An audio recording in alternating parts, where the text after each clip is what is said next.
ইন্দোনেশিয়ার ভাইরাল আর সর্বোচ্চ আয়কারী মুভি কুদরত পার্ট 1 এক্সপ্লেইন করার পর সবাই কমেন্ট করেছে এর পার্ট 2 দেওয়ার জন্য। সত্যি বলতে প্রথম পার্ট ছিল ট্রেলার মাত্র, আসল গল্প এই পার্ট 2 তে। কি বলবো, এত পরিমাণ ভয়ঙ্কর দৃশ্য আর গা ছমছমে মিউজিক, আমার নিজেরই একা ঘরে এই ভিডিও এডিট করতে ভয় লাগছিল। আর প্রতিটা মোমেন্টে টান টান উত্তেজনা যে এর পরে কি হবে, কেন এগুলো হচ্ছে, এর পেছনে আসল রহস্য কি, মানুষের লোভ, লালসা, হিংসা, প্রতিশোধ, আল্লাহর সাথে শিরক করার ভয়ঙ্কর পরিণতি, সব মিলিয়ে এই হরর মুভি আপনার মনে দাগ কেটে যাবে আর আল্লাহর প্রতি ভালোবাসা দ্বিগুণ বেড়ে যাবে। আর যারা প্রথম পার্ট দেখেননি কোনো সমস্যা নেই, আমি 2 লাইনে প্রথম পার্টের গল্পটা বুঝিয়ে দেব। আর যারা অলরেডি প্রথম পার্ট দেখেছে তাদেরও এই পার্ট বুঝতে সুবিধা হবে। কুদরত একজন এক্সরসিস্ট, মানুষের শরীর থেকে জিন ভূত তাড়িয়ে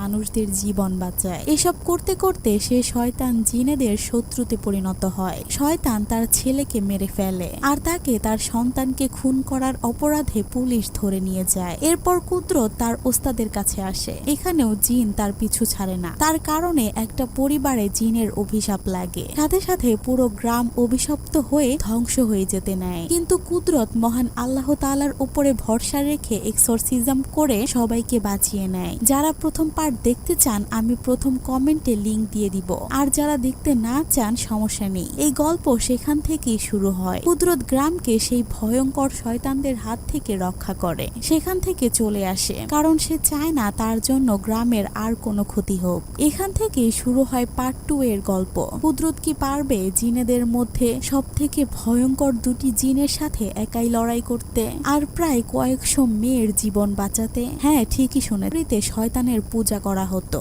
আর এক এক করে মেয়েদের বলি দেওয়া হতো। কিন্তু কেন? আর এইখানে ভাগ্যক্রমে এসে পৌঁছায় কুদরতের স্ত্রী, কিন্তু কিভাবে? এই সকল প্রশ্নের উত্তর জানতে হলে অবশ্যই পুরো ভিডিওটি দেখতে হবে। তো সবাই রেডি তো ভালোভাবে ভয় পাওয়ার জন্য? গল্পের শুরুতে কুদরতের স্ত্রী আজিজাকে দেখানো হয়। সে মধ্যরাতে গভীর ঘুমের মধ্যে ছিল। হঠাৎ গভীর আতঙ্কে তার ঘুম ভেঙে যায়। আশেপাশে তাকিয়ে সে কিছু একটার উপস্থিতি টের পায়, কিন্তু একই, সে কোনোভাবেই নিজের শরীরকে একটুও নড়াতে পারছে না। ভয়ে তার বুকের স্পন্দন বেড়ে গেছে। সামনে তাকিয়ে দেখতে পায় ভয়ঙ্কর এক ছায়া। কাছে আসতেই সেটা পরিণত হয় ভয়ঙ্কর দেখতে এক জিন, যার নাম জাদুক। একটু পর ভয়ঙ্কর দেখতে সেই অবায়ক আজিজার উপরে উঠে এসে বসে, আর তার শরীর থেকে কালো রক্ত টপ টপ করে আজিজার মুখে পড়তে থাকে। আজিজা খুব বেশি ভয় পেয়ে যায়। সে মনকে এটা ভেবে সান্ত্বনা দেয় যে এটা হয়তো নিশ্চয়ই কোনো দুঃস্বপ্ন, কিন্তু পরক্ষণে সে বুঝতে পারে না, এটা কোনো দুঃস্বপ্ন না। সেই জাদুক জিন আস্তে আস্তে তার বুকের উপরে এসে বসে আর তার হাতের নখ বসিয়ে দেয় তার বুকে। মুহূর্তেই যন্ত্রণায় ছটফট করতে থাকে আজিজা। জাদুক জিন তার শরীরের উপর থেকে চাদর সরিয়ে দেয় আর মুখে শয়তানে হাসি দিয়ে বলতে থাকে, আজ থেকে তুই আমার দাসী, এই আনন্দ একমাত্র আমার। এই বলে আজিজার সাথে জোরপূর্বক শারীরিক সম্পর্ক করে। কিছুক্ষণ পর সব অদৃশ্য হয়ে যায়। আজিজা ভয়ে চিল্লিয়ে ওঠে। বিছানা থেকে উঠে সে লক্ষ্য করে শরীরের নিচের অংশ থেকে রক্ত বের হচ্ছে। ভয়ে সে সেখান থেকে পালিয়ে যেতে চায়, কিন্তু মুহূর্তেই দরজা আপনা আপনি বন্ধ হয়ে যায়। ভয়ে আতঙ্কে পাগল প্রায় হয়ে একটা টুল দিয়ে দরজা ভাঙতে নেয়। ঠিক তখনই পাশের ঘরে দেখতে পায় কুদরত তার ছেলের এক্সরসিজম করছে, যেমনটা আমি গত পর্বে দেখিয়েছিলাম। কুদরত আসওয়ালা নামক এক ভয়ঙ্কর জিনের থেকে তার ছেলেকে বাঁচানোর চেষ্টা করছে, কিন্তু কোনোভাবেই পেরে উঠছিল না। আজিজা এসব দেখে সেও দোয়া পাঠ করতে থাকে আর আল্লাহর নিকট সাহায্য চায়। ঠিক তখনই পেছন থেকে জাদুক এসে আবার তাকে ধোঁকা দিয়ে বলেন, স্বামী হিসেবে কুদরত অযোগ্য, এখন পর্যন্ত সে কিছুই করতে পারেনি। যদি সে স্বামী কুদরত আর সন্তানকে বাঁচাতে চায় তাহলে তাকে সারা জীবনের জন্য জাদুকের কাছে দাসী হিসেবে আত্মসমর্পণ করতে হবে। আজিজা এই জায়গায় নিজের ঈমান হারিয়ে ফেলে, পড়ে যায় শয়তানের ধোঁকায়। যেখানে আল্লাহর নিকট তাকে সাহায্য চাওয়া উচিত, সে তা না করে শয়তানের কাছে নিজেকে আত্মসমর্পণ করে আর তার কথা মেনে নেয়, কিন্তু তাতেও কোনো লাভ হয় না। জাদুক আর আসওয়ালা জিন মিলে কুদরতের সন্তানকে মেরে ফেলে। অন্যদিকে আজিজাও সারা জীবনের জন্য হয়ে যায় জাদুকের দাসী। জাদুক আর আসওয়ালা জিন মিলে তাদের প্রতিশোধ সম্পূর্ণ করে। কুদরত আর তার স্ত্রী ছিল আল্লাহর অনুসারী। তারা 5 ওয়াক্ত নামাজ পড়ত এবং মানুষকে সাহায্য করত। কুদরত মানুষদেরকে বদ জিন আর শয়তানের কুনজরের হাত থেকে রক্ষা করত।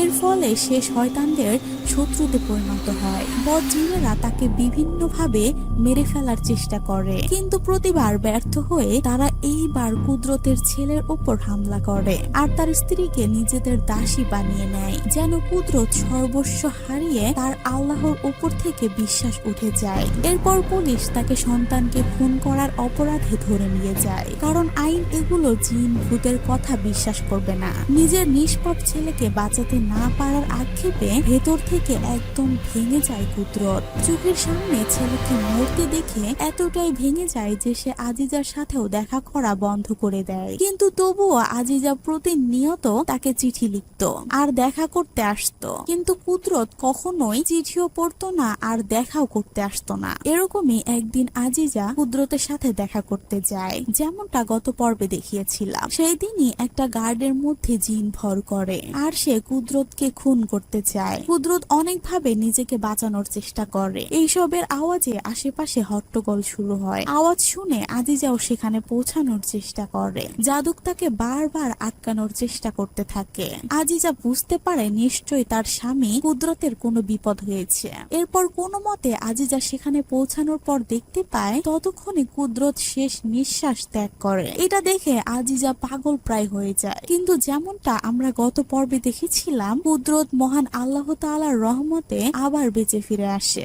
জীবিত হয়ে সে সেখান থেকে পালিয়ে তার ওস্তাদের গ্রামে আসে আর সেখানেই আজিজার দেওয়া চিঠিগুলো পায়। চিঠিগুলো পড়ে সে বুঝতে পারে আজিজা তার আর তাদের সন্তানকে বাঁচানোর জন্য জাদুকের কাছে আত্মসমর্পণ করেছিল, আর এটাই ছিল তার জীবনের সবচেয়ে বড় ভুল। সে আল্লাহর সাথে শিরক করেছিল। মহান আল্লাহর কাছে সাহায্য না চেয়ে সে শয়তানের কাছে মাথা নত করেছে। এই ভুলের জন্য সে প্রতিনিয়ত আল্লাহর কাছে ক্ষমা চায়। আজিজা তো মনে করেছিল কুদরত মারা গিয়েছে। এই শোকে আজিজা বহুদিন মানসিক হাসপাতালে ছিল। সুস্থ হয়ে সে তার 2 বান্ধবী বুড়ানি আর পূর্বান্তির সাথে একটি কাপড়ের ফ্যাক্টরিতে কাজ করতে শুরু করে। সেখানে সে তার জীবনটাকে আবার নতুন করে শুরু করতে থাকে। বহুদিন সব ঠিকঠাক চলছিল, কিন্তু হঠাৎ একদিন তার এক বান্ধবী বুড়ানি ফ্যাক্টরির মধ্যে রহস্যজনক ভাবে মারা যায়। এতে আজিজা আবারও ভেঙে পড়ে। চিঠির মাধ্যমে কুদরত এই সব ঘটনা জানতে পারে, কিন্তু এই সব তো ছিল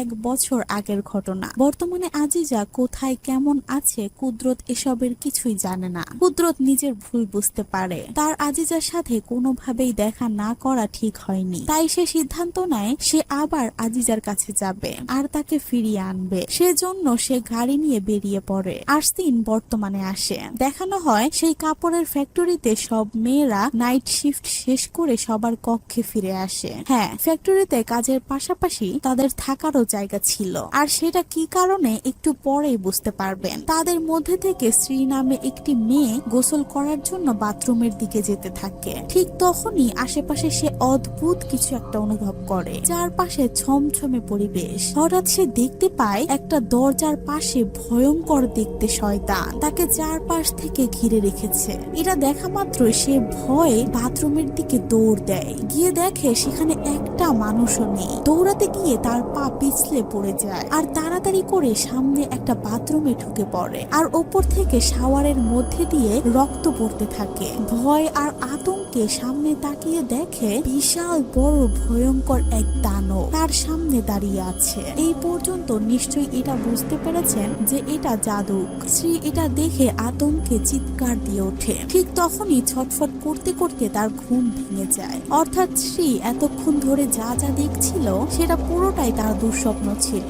আজিজা আর তার কিছু বান্ধবী মিলে তার ঘুম ভাঙায়। এরই মধ্যে ফ্যাক্টরির কয়েকজন গার্ড এসে তাকে বলে তার ডেইলি কাজের মধ্যে কিছু ভুল পাওয়া গেছে, তাই ম্যানেজার এখনই তার সাথে দেখা করতে চায়। এটা শুনে সকল মেয়ে বিস্মিত হয়ে যায়, কারণ মাঝরাতে ম্যানেজার তাকে কেনই বা ডেকে পাঠাবে। এসব কথা তো পরে দিনের বেলাও হতে পারে, আর তাছাড়া একা একটা মেয়েকে কেনই বা সবাই ম্যানেজারের কাছে পাঠাবে। এটা ভেবে কোনো মেয়েই তাকে একা যেতে দিতে চায় না, সবাই তাকে আটকাতে নেয়। সিকিউরিটি গার্ড পূর্বান্তিকে সাবধান করে দিয়ে বলে এই সবে নাক না গলাতে, তাহলে তার বিপদ হতে পারে। এই বলে জোর করে শ্রীকে এই রুম থেকে নিয়ে যায় আর বাহিরে থেকে দরজা লক করে দেয়। তারা যাওয়ার সাথে সাথে পূর্বান্তি শ্রীর ব্যাগ বের করে কি যেন খুঁজতে থাকে। এসব করতে দেখে আজিজা তাকে জিজ্ঞাসা করে কি হয়েছে, তুমি কি খুঁজছো? পূর্বান্তি তাকে বলে 1 বছর আগে তাদের বান্ধবী বুড়ানি মারা যাওয়ার পর তার ব্যাগে একটা সাদা কাপড়ের টুকরো পেয়েছিল,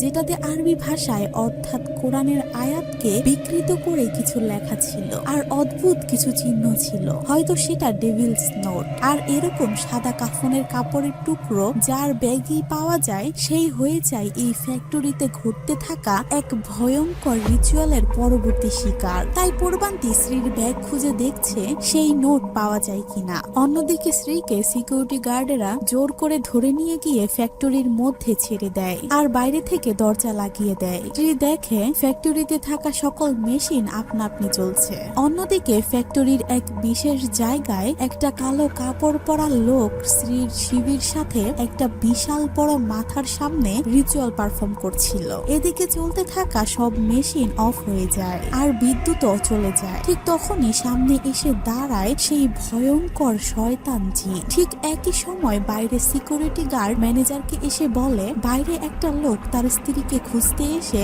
ফ্যাক্টরির মধ্যে ঢুকে পড়েছে। অন্যদিকে পূর্বান্তি শ্রীর ব্যাগ খুঁজতে খুঁজতে সেই সাদা কাপড়ের টুকরোটা পায় আর তারা সেই লেখাগুলো বোঝার চেষ্টা করে। এদিকে শ্রীকে এতক্ষণে সেই শয়তান তার বশে নিয়ে নেয়। জাদুক তাকে ইশারা করে আর সে নিজের মাথা চালু মেশিনের মধ্যে দিয়ে দেয়। সঙ্গে সঙ্গে তার মাথা থেতলে গিয়ে পিষে যায়। ধীরে ধীরে তার পুরো শরীর সেই মেশিনের মধ্যে গিয়ে টুকরো টুকরো হয়ে যায় আর শ্রী এখানেই মারা যায়। অন্যদিকে আজিজা আর পূর্বান্তি মিলে সেই সাদা কাপড়ের টুকরোটাকে জ্বালিয়ে দেয়, কিন্তু তাতেও কোনো লাভ হয় না, কারণ ততক্ষণে শ্রী মারা গিয়েছে। এবার দেখানো হয় কুদরতকে। কুদরত তার স্ত্রীকে খুঁজতে খুঁজতে এই ফ্যাক্টরিতে এসে পৌঁছায়। এসেই দেখে একটা লোক তার স্ত্রীকে খুঁজতে খুঁজতে ফ্যাক্টরির সামনে বসে কান্নাকাটি করছে। এই লোকই কিছুক্ষণ আগে ফ্যাক্টরির মধ্যে ঢুকে পড়েছিল।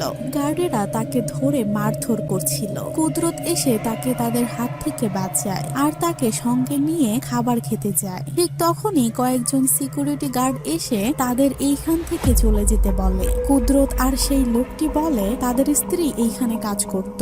একদিন কাজে আসার পর তাদের আর খুঁজে পাওয়া যায়নি। নিশ্চয়ই ফ্যাক্টরির মধ্যে তাদের কোনো ক্ষতি হয়েছে। সিকিউরিটি গার্ডগুলো তাদের কথার পাত্তা না দিয়ে এখান থেকে চলে যেতে বলে। তারা না গেলে তাদের সাথে মারামারি লেগে যায়। এতগুলো লোকের সাথে কুদরত একাই ফাইট করে। এক এক করে সবাইকে মারতে মারতে আহত করে দেয়। ফলে সবাই ভয় পেয়ে দূরে সরে যায়। কেউ আর তাকে বাধা দেওয়ার সাহস করে না। পরের দিন সকালে সুকারদি কুদরতকে জানায় সে বোরানির স্বামী। 1 বছর আগে বোরানি রহস্যজনকভাবে মারা যায়। ফ্যাক্টরির মালিক তাদের বলে এটা একটা অ্যাক্সিডেন্ট। মেশিন চলাকালীন বোরানি তার মধ্যে ঢুকে গিয়েছিল আর এতেই নাকি ওর মৃত্যু হয়। কিন্তু আমি বিশ্বাস করি না। সে এতদিন ধরে এখানে কাজ করেছে, কোনোদিন এমন হলো না। হঠাৎ করে এমন কেন হলো? আমার বোন পূর্বান্তিও এখানে কাজ করে। সে আমাকে জানিয়েছে এই ফ্যাক্টরিতে ভয়ঙ্কর কিছু একটা চলছে। এইসব কথা বলার সময় দুজন লোক সেই খাবারের দোকানে এসে শ্রী এর মৃত্যুর ব্যাপারে কথা বলতে থাকে। তারা বলে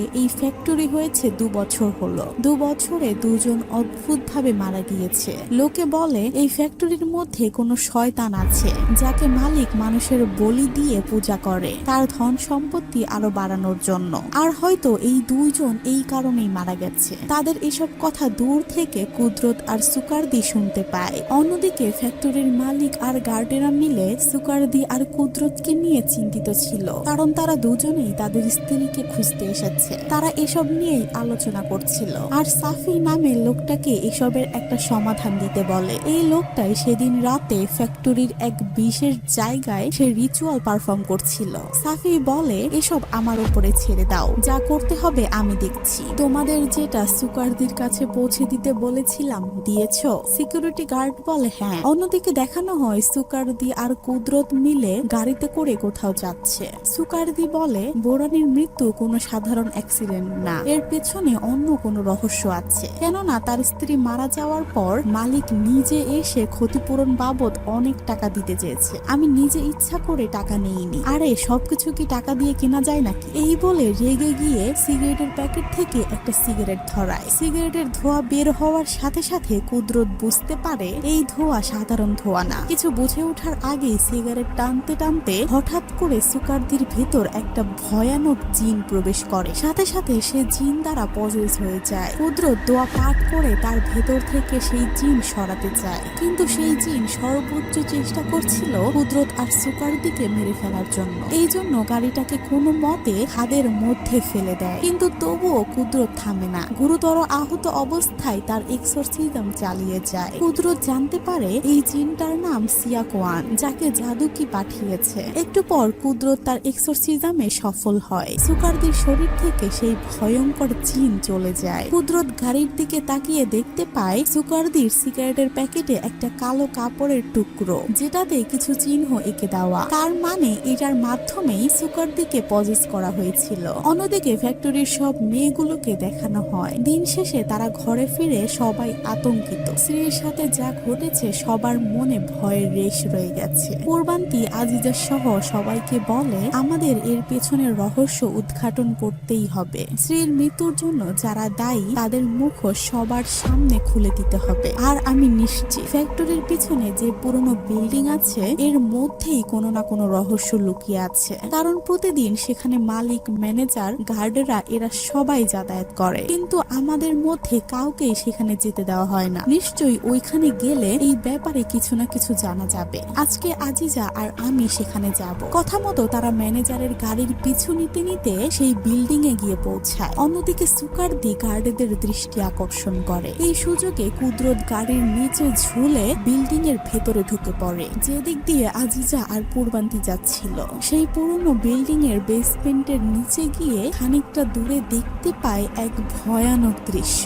কালো কাপড় পরা এক দল লোক বিশাল বড় মহিষের মাথার সামনে একটা রিচুয়াল পারফর্ম করছিল, যাদের প্রধান ছিল সাফি। তারা সবাই মিলে সেই ভয়ঙ্কর জিন জাদুককে আহ্বান জানাচ্ছিল। মূলত এই লোক হলো একজন তান্ত্রিক আর শয়তানের পূজারী। সেই এই ফ্যাক্টরির মালিকের আধ্যাত্মিক উপদেষ্টা। অবাক করা ব্যাপার হলো এই দলে মালিক, ম্যানেজার আর গার্ড সহ সবাই উপস্থিত ছিল। তারা সবাই মিলে শয়তানের পূজা করছে এই ফ্যাক্টরির উন্নতি আর বেশি বেশি টাকা ইনকামের লোভে। তাই ফ্যাক্টরির মেয়েদেরকে বলি দিয়ে তারা 2 বছর ধরে এই রিচুয়াল পালন করে যাচ্ছে। এসব দেখতে দেখতে হঠাৎ আজিজা ও পূর্বান্তি দেখতে পায় তাদের সামনে হঠাৎ জাদুকের ছায়া। তারা ভয়ে দ্রুত সেখান থেকে পালিয়ে যেতে নেয়, কিন্তু ফ্যাক্টরির লোকেরা সব টের পেয়ে যায় এবং তাদের পিছু নেয়। দ্রুত দৌড় দিতে গিয়ে আজিজার পা মচকে যায়। পূর্বান্তি সহ সে দাঁড়িয়ে পড়ে। আজিজা তাকে দ্রুত সেখান থেকে পালিয়ে যেতে বলে আর বলে, বাইরে গিয়ে সবাইকে সত্যিটা জানাতে হবে, না হলে আমরা দুজনেই ধরা পড়লে ওদের এই সত্য কেউ জানতে পারবে না। এটা শুনে পূর্বান্তি তাকে রেখে বাইরে যেতে থাকে। আজিজাও দ্রুত এখান থেকে যাওয়ার চেষ্টা করছে। ঠিক তখনই তার সামনে এসে দাঁড়ায় কুদরত। আজিজা তাকে দেখে অবাক হয়ে যায়, কারণ সে তো জানতো কুদরত জেলখানায় মারা গেছে। ততক্ষণে গার্ডেরা সেখানে চলে আসে। কুদরত তাদের হাত থেকে আজিজাকে বাঁচায় আর নিরাপদ একটি স্থানে নিয়ে গিয়ে বলে, দেখো তুমি জেলখানায় যা দেখেছো তা সত্যি, কিন্তু মহান আল্লাহ তাআলার দয়ায় আমি বেঁচে গেছি। তিনি আমাকে নতুন জীবন দিয়েছেন যেন আমি আমার ভুলগুলো শুধরে নিতে পারি। তুমিও এর সুযোগ পাবে। এটা শুনে আজিজা কাঁদতে কাঁদতে বলে, আমি এর যোগ্য না। আমি অনেক বড় গুনাহ করেছি। ছেলেকে বাঁচানোর জন্য মহান আল্লাহ তাআলার কাছে সাহায্য না চেয়ে শয়তানের কাছে মাথা নত করেছি। এর থেকে বড় গুনাহ হয় না। আল্লাহ কখনোই আমাকে মাফ করবেন না। কুদরত বলে, দেখো তুমি যেহেতু ভুল বুঝতেই পেরেছো,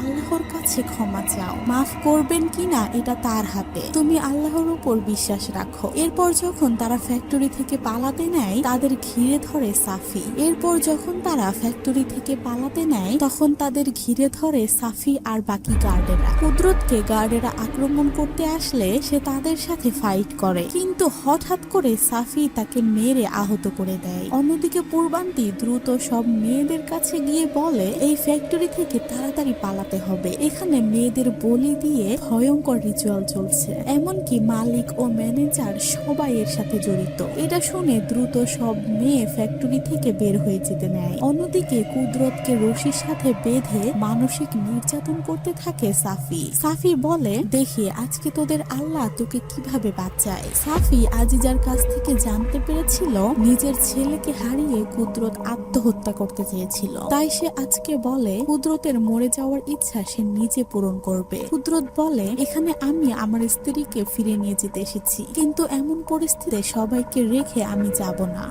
আমার খোদার উপর পুরো ভরসা আছে। এগুলো শুনে সাফি রেগে গিয়ে বলে তুই তো ওস্তাদ, খারাপ জিনদের হাত থেকে মানুষদের রক্ষা করিস, তাহলে নিজের ছেলেকে বাঁচাতে পারলি না কেন? এটা শুনে কুদরত আর নিজেকে সামলাতে পারে না, সাফিকে এক লাথি মারে। অন্যদিকে আজিজাকে দেখানো হয় তাকে এক জায়গায় বেঁধে রাখা হয়েছিল, হঠাৎ তার সামনে জাদুক এসে দাঁড়ায় আর তাকে বশ করে ফেলে। অন্যদিকে ম্যানেজার ওয়াকিটকের মাধ্যমে সাফিকে জানায় মনে হয় মেয়েরা সবকিছু জেনে গেছে, তারা সবাই মিলে ফ্যাক্টরি থেকে বের হয়ে আজিজাকে খুঁজছে। এটা শুনে সাফি দ্রুত কুদরতের পেটে চাকু দিয়ে আঘাত করে সেখান থেকে চলে যায়, কিন্তু ততক্ষণে কুদরত নিজের হাতের বাঁধন খুলে ফেলেছে। সে দ্রুত সেখান থেকে দৌড়ে সেই ফ্যাক্টরির মধ্যে ঢুকে পড়ে, যেখানে আজিজা জিন দ্বারা পজেস হয়ে মেশিনের মধ্যে মাথা দিতেই যাবে, ঠিক তখনই কুদরত সেখানে এসে তাকে আটকায় আর তাকে স্বাভাবিক করার চেষ্টা করে। কিন্তু এই শয়তান জিন অনেক বেশি শক্তিশালী ছিল, সে আবার আজিজাকে মেশিনের মধ্যে ঢোকানোর চেষ্টা করে, এতে তার চুল মেশিনে আটকে যায়। কুদরত এক হাত দিয়ে আটকানোর চেষ্টা করে, ফলে সে হাতে ব্যথা পায়। আজিজা হাতে সেই সাদা কাপড়ের টুকরোটা কুদরতকে দিতে চায়, কুদরত সেটা দেখে হাতে নেয় আর দোয়ার মাধ্যমে জিনকে অনেকখানি দুর্বল করে ফেলে, ফলে আস্তে আস্তে আজিজা কিছুটা স্বাভাবিক হতে থাকে। অন্যদিকে ফ্যাক্টরির সব মেয়েরা আজিজাকে খুঁজতে সেই পুরনো বিল্ডিং এর দিকে যেতে থাকে, এতে করে গার্ডেরা সেখানে এসে তাদের উপর হামলা করে, তাদের গায়ে হাত তোলে, কিন্তু তবুও তারা পিছু পা হয় না, সামনে এগোতেই থাকে। কিন্তু আস্তে আস্তে বিদ্রোহী মেয়েগুলো আর সহ্য করতে পারে না, তারাও তাদের গায়ে হাত তুলতে শুরু করে। এগুলো দেখে সাফি বুঝতে পারে পরিস্থিতি হাতের বাইরে চলে যাচ্ছে, তাই সে এবার সবগুলো মেয়ের সিভি একসাথে নিয়ে সবার উপরেই কালো জাদু করে আর এক এক করে সব মেয়ে পজেস হয়ে যায়। তারা পাগলের মতো আচরণ করতে শুরু করে আর সামনে যাকেই পায় তাকেই আক্রমণ করে। কুদরত বাইরে এসে দেখে পূর্বান্তি পজেস হয়ে গেছে, তাই কুদরত দোয়া পড়ে তাকে স্বাভাবিক করার চেষ্টা করে। একটু পর সে স্বাভাবিক হয়েও যায়, কিন্তু ততক্ষণে তার সামনে ফ্যাক্টরির সব মেয়ে তার উপর আক্রমণ করতে নেয়, কারণ সাফি কালো জাদুটা এভাবেই করেছিল যেন সবাই কুদরতকে মেরে ফেলে। কুদরত এতগুলো মেয়েকে দেখে একদমই বিচলিত হয় না, সে এক এক করে সব মেয়েদের মাথায় হাত রেখে দোয়া পড়া শুরু করে। এইভাবে আস্তে আস্তে সবার মধ্যে থেকে কালো জাদুর প্রভাব কেটে যায়, সবাইকে স্বাভাবিক করে সে দ্রুত সামনে হাঁটা দেয়। ঠিক তখনই তার সামনে এসে দাঁড়ায় সেই বিশাল বড় ভয়ঙ্কর দেখতে জিন জাদুক, যে তার উপর হামলা করতেই যাবে, ঠিক তখনই কুদরত দোয়া পড়া শুরু করে আর তার সমস্ত শক্তি দিয়ে সেই জাদুকের উপর আক্রমণ করে। এতে করে সাফির গোপন আস্তানায় থাকা সেই মহিষের মাথায় আগুন ধরে যায়। সাফি বুঝতে পারে পরিস্থিতি আসলেই হাতের বাইরে চলে গেছে, তাই সে সেখান থেকে পালিয়ে যেতে নেয়। অন্যদিকে ম্যানেজারকে গিয়ে ধরে পূর্বান্তি আর সুকারদি। এদিকে সাফির সামনে এসে দাঁড়ায় কুদরত, তাদের মধ্যে মারামারি শুরু হয়, দুজনেই এতে অনেক আহত হয়। শেষে কুদরত তাকে উপর থেকে নিচে ফেলে দিয়ে মেরে ফেলে।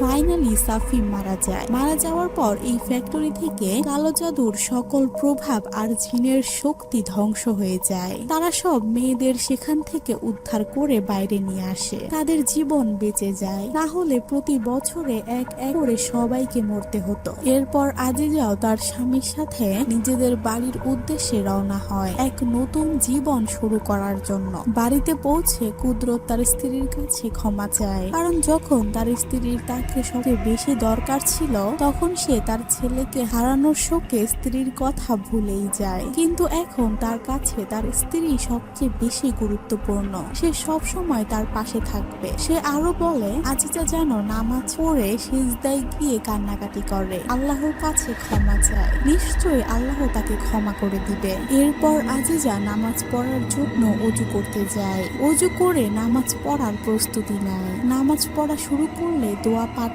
করতে করতে হঠাৎ সে অদ্ভুত ভাবে হাসতে শুরু করে। মনে হয় আস্তে আস্তে সেই শয়তান জিন তাকে বশ করার চেষ্টা করছে। সে বারবার নামাজ পড়ার চেষ্টা করলেও জাদুক তাকে নামাজ পড়তে দেয় না। তার ভেতরে ঢুকে তাকে বিভিন্ন ভাবে আঘাত করতে থাকে। আস্তে আস্তে তার পুরো শরীর বশ করে নেয়। আজিজা শয়তানের মতো হাসতে শুরু করে। আয়নাতে তার ভয়ঙ্কর প্রতিচ্ছবি দেখা যাচ্ছিল। জাদুক তাকে বিভিন্ন ভাবে কষ্ট দিতে থাকে আর বলে তোদের আল্লাহর কোনো শক্তি নেই। তার এই শয়তানি হাসির আওয়াজ শুনে কুদরত সেখানে চলে আসে আর বুঝতে পারে আজিজা এখন সম্পূর্ণভাবে শয়তান জাদুকের হাতে বন্দী। আজিজার ভয়ঙ্কর রূপের পেছনে জাদুক দাঁড়িয়ে। কুদরত বলে আজিজাকে ছেড়ে দে। জাদুক উত্তরে বলে আমি যা চাই তা তোর কাছেই আছে। এটা শুনে কুদরত তার কাছে নিজেকে সমর্পণ করে দিয়ে বলে তোর আমাকে নিয়ে সমস্যা, যদি আমাকে চাস তাহলে নিয়ে যা। এরপর জাদুক জোর করে আজিজার মাথা নত করায় আর বলে যদি সত্যি আজিজাকে বাঁচাতে চাস তাহলে আল্লাহর কাছে না আমার কাছে মাথা নত কর। এটা শুনে কুদরত মাথা নত করে, কিন্তু তখনও সে আস্তে আস্তে সূরা পাঠ করতেই থাকে। জিন কুদরত এই চালাকি ধরে ফেলে। অন্যদিকে আজিজাও সূরা পাঠ করতে থাকে। দুজনে একসাথে সূরা পাঠ করায় শয়তান জাদুক ছটফট করতে থাকে। জাদুক রেগে গিয়ে বলে তোদের আল্লাহর কোনো ক্ষমতা নেই, আমার কাছে মাথা নত করে দেখ, তোরা যা চাইবি তাই দিব। আজিজা এবার আর আগের মতো ভুল করে না। সে দোয়া পড়ে নামাজ পড়তেই থাকে, কারণ সে বুঝতে পেরেছিল একমাত্র আল্লাহ তাআলাই সর্বশক্তিমান। তার মনের এই বিশ্বাসে সে দোয়া পাঠ করতেই থাকে। ফলে শয়তান জাদুক তাকে মারতে চাইলে ছুতেও পারে না। জাদুক আর তাদের সাথে পেরে উঠছিল না। ফলে সে রেগে গিয়ে কুদরতকে হারানোর জন্য আরেকটা ভয়ঙ্কর জিন আসওয়ালাকে আহ্বান জানায়। এরপর তারা দুজনে মিলে একসাথে কুদরত আর আজিজার উপর সমস্ত শক্তি প্রয়োগ করে। অন্যদিকে কুদরত তাদেরকে প্রতিহত করার জন্য আল্লাহর কাছে প্রতিনিয়ত সাহায্য চাইছে। মুহূর্তেই তাদের বাড়ি জ্বালিয়ে পুড়িয়ে জাহান্নামের মতো বানিয়ে দেয় দুই শয়তান জিন। এক সময় তারা একসাথে কুদরতকে মারার জন্য আক্রমণ করলে আজিজা সামনে এসে দাঁড়ায়। ফলে সে খুব গুরুতর ভাবে আঘাত পায় আর মাটিতে লুটিয়ে পড়ে। মারা যাওয়ার আগে আজিজা বলে আমি কি সত্যি ভালোবাসা পাওয়ার যোগ্য? কুদরত বলে আল্লাহ তাআলা তার সব বান্দাকেই ভালোবাসে আর তুমি আমার সন্তানের মা, আমিও তোমাকে খুব ভালোবাসি। এই কথা শেষ হতে না হতেই আজিজা চিরদিনের মতো এই দুনিয়া ছেড়ে চলে যায়। সাথে সাথে জিনগুলো অদৃশ্য হয়ে যায়। স্ত্রী আর ছেলেকে একসাথে হারিয়ে পুরোপুরি ভেঙে পড়ে কুদরত। তার জীবনের আর যেন কোনো লক্ষ্যই নেই। তার জীবন থেকে সব সুখ এক নিমিষেই শেষ হয়ে যায়। কুদরত বাড়ির বাগানে তাকে কবর দেয়। মূলত আসওয়ালা জিন শপথ নিয়েছিল কুদরতের কাছের মানুষ কাউকেই বাঁচতে দিবে না। এক কথায় কুদরতকে শান্তিতে বাঁচতে দিবে না সেই শয়তান জিনগুলো। কুদরত বাসার সামনে বাগানে আজিজাকে কবর দেয়। এখান থেকে গল্প নতুন মোড় নেয়। কুদরত তার ওস্তাদের কাছে যাওয়ার জন্য তার গ্রামের উদ্দেশ্যে রওনা হয়। অন্যদিকে ওস্তাদও বুঝতে পারে গ্রামের দিকে কোনো অশুভ শক্তি বেরিয়ে আসছে।